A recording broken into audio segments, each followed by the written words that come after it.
आजचा रंग ग्रे असल्यामुळे मी ठरवलं की आज घरातल्या सगळ्या ग्रे गोष्टी धुवून टाकायच्या। तर सगळ्यात आधी मी पप्पूच्या पप्पांचा लॅपटॉप आणि त्यांचे हेडफोन इयरफोन्सची डबी घेतली, तर त्यांनी लगेच माझ्या हातातून हिसकून कपाटात ठेवून दिली। कदरच नाही। मग त्यांच्या कपाटात मी बघितलं तर तिथे 50 शेड्स ऑफ ग्रे तर नाही पण मेनी शेड्स ऑफ ग्रेचे कपडे होते। ते मला बोलले की धुवून इस्त्री करून ठेवलेले कपडे परत का धुवायला काढतेस, ठेवते।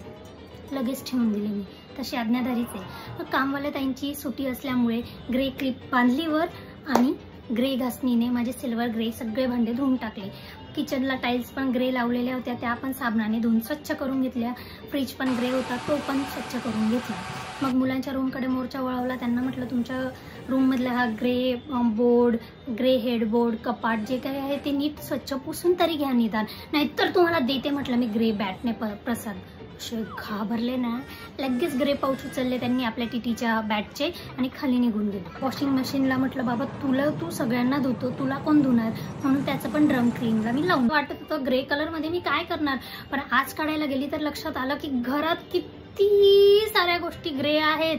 Tiffin bag, pouches, bags, travel bags, cutlery tray, utility tray, dustbin, dustpan, wiper, किती किती किती बापरे। जेवणाचं विचारू नका, फक्त ग्रे चिया सीड्स टाकून मी आता पाणी पिणार आहे। बस चालली, बाय, टाइम प्लीज।